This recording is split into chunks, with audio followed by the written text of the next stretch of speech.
अच्छा, एक बात होती है, भगवान ने जन्म लिया द्वापर युग में, मगर हम लोग मानते हैं कि भगवान इस कलयुग में नहीं आते।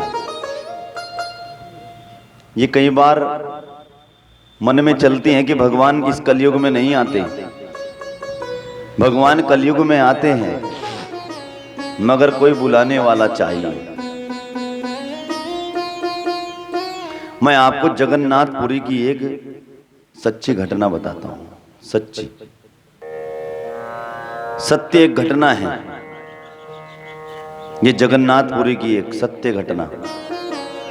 प्रसाद के ऊपर भगवान को आना पड़ा। एक जो ब्राह्मण जगन्नाथपुरी मंदिर में भगवान की पूजा करते थे, पूजा करने के बाद राजा के यहाँ प्रसाद लेकर के रोज आना जाते थे, और रोज आना प्रसाद अपने दाहिने हाथ में राजा प्रसाद लेते थे। एक दिन क्या हुआ, जैसे ही पंडित जी प्रसाद लेकर के आए, ये प्रसाद की बताता हूं, प्रसाद की कभी अवज्ञा नहीं करनी चाहिए जीवन में। भगवान के प्रसाद की कभी अवज्ञा नहीं करनी चाहिए, मगर यहां राजा ने अवज्ञा कर दी। किस प्रकार से कि एक दिन वही राजा बैठ करके चौसा खेल रहा था जगन्नाथपुरी में, और जैसे ही पंडित जी आए तो दाहिने हाथ से वो खेल रहा था और बायां हाथ एक और था। जैसे ही पंडित जी प्रसाद देने लगे तो राजा ने क्या किया, अपना बायां हाथ पंडित जी की ओर किया। तो पंडित जी को ये बात अच्छी नहीं लगी राजा की। जिस समय अच्छी नहीं लगी तो पंडित जी ने उनके बाएं हाथ में प्रसाद नहीं दिया।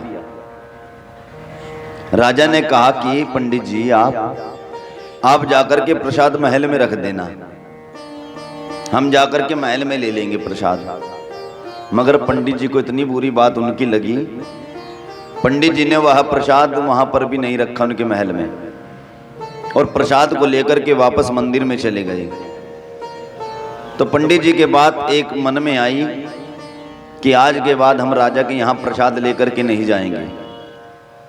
तो पंडित जी प्रसाद लेकर के रोजाना नहीं गए। फिर तो एक दिन राजा ने सोचा, ऐसा क्या कारण है जो पंडित जी यहां प्रसाद लेकर के नहीं आते। उस राजा को फिर वही बात याद आई कि मैं चौसा खेल रहा था तो मैंने प्रसाद की अवज्ञा की। उस समय अवज्ञा की क्या की, दाहिने हाथ की बजाय बाएं हाथ में भगवान के प्रसाद को लेना चाहा। बाएं हाथ को हम कितना भी शुद्ध रखें, मगर ये बायां हाथ हमारा अशुद्धता में ही आता है।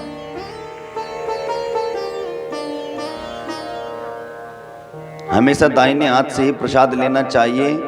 हम किसी बड़े के, सास के, ससुर के पांव छुएं तो दाहिने हाथ से क्या करना चाहिए, दाहिना पांव छूना चाहिए।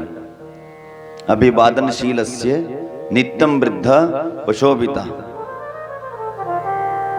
और चत्वारी तस्य वर्धन्ते आयुर्विद्या यशो बलम। चार चीज उसको मिलती है, क्या, आयु, विद्या और यश बल। कब मिलती है, अगर अपने सास के पांव को छुए, ससुर के पांव को छुए, गुरुदेव के पांव को छुए। तो किस प्रकार से, दाहिने हाथ से दाहिना पांव और बाएं हाथ से बायां पांव। सबसे पहले दाहिने हाथ से दाहिना पांव छूना चाहिए। आज राजा जान गए कि मैंने प्रसाद की अवज्ञा की, प्रसाद को मुझे दाहिने हाथ में लेना था और मैंने वो बाएं हाथ में ले लिया। इसी कारण से पंडित जी मेरे यहाँ प्रसाद लेकर के नहीं आते।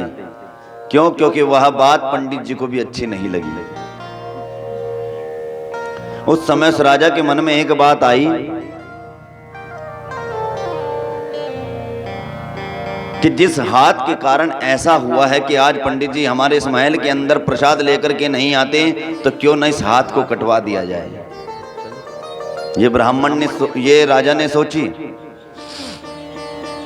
मगर राजा सोचने लगे किस प्रकार से काटा जाए। अपनी हत्या स्वयं की नहीं जाती, तो मृत्यु से डर लगता है। किस प्रकार से किया जाए। एक दिन ही वही राजा उदास बैठे हुए हैं और उनके सचिव उनके पास में मंत्री आए। मंत्री आकर के कहने लगे कि हे राजा, आप उदास क्यों बैठे हैं। राजा कहने लगे कि हमारी उदासी का कारण हम आपको बताएं। हमारी उदासी का कारण है कि हमारे यहां पर रात्रि में कोई चोर रोज आना आता है। रात्रि में कोई चोर आता है और अपना दाहिना हाथ हमारी जो घर के अंदर जो बाउंड्री है, बाउंड्री के अंदर जो हमने खिड़की लगाई हुई है, उस खिड़की से अंदर अपने हाथ को लाता है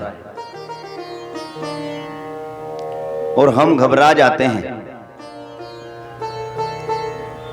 आज सचिव ने कहा कि राजा, आज की रात्रि वह हाथ जिस समय आएगा तो आप हमें बता देना। आप आज अपने कक्ष में मत रहना, अपने कमरे में मत रहना आज आप। राजन ने कहा कि सचिव, हम अपने कक्ष में नहीं रहेंगे, आज की रात्रि आप हमारे कक्ष में रहें। रात्रि में वही राजा ने क्या किया, वहीं अपनी जो खिड़की थी उसी खिड़की से क्या किया, अपना दाहिना हाथ अपने कक्ष के अंदर जैसे ही किया, सचिव ने क्या किया, तलवार उठाई और तलवार से उसी समय उस हाथ को काट दिया। और जैसे ही देखा सचिव ने ये तो हमारे राजा, तो बड़ा दुख प्रकट करने लगा सचिव कि हे राजा, ये हमारे हाथ से आपने क्या करा लिया। हम ऐसा नहीं चाहते थे कि आपके साथ कोई अत्याचार हम स्वयं करें। राजा ने कहा, यह हमारी करनी का फल है।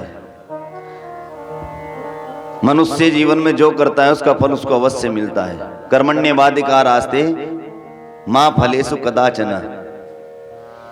जीवन में जिसको जो जैसा करता है उसके वैसा ही फल मिलता है। मैंने इसी हाथ के कारण भगवान के प्रसाद की अवज्ञा की। अवज्ञा के कारण मैंने भगवान का प्रसाद नहीं लिया, तो आज तक भगवान का प्रसाद हमारे पास नहीं आया। जिन हाथों से भगवान का प्रसाद ही नहीं लिया जाए, वो किसके हाथ, वो हमारे हाथ नहीं है। इसी कारण मैंने कटवा दिया आपके द्वारा। यही बात जगन्नाथपुरी में भगवान जगन्नाथ ने पंडित जी को स्वप्न में बताई। ये सत्य घटना है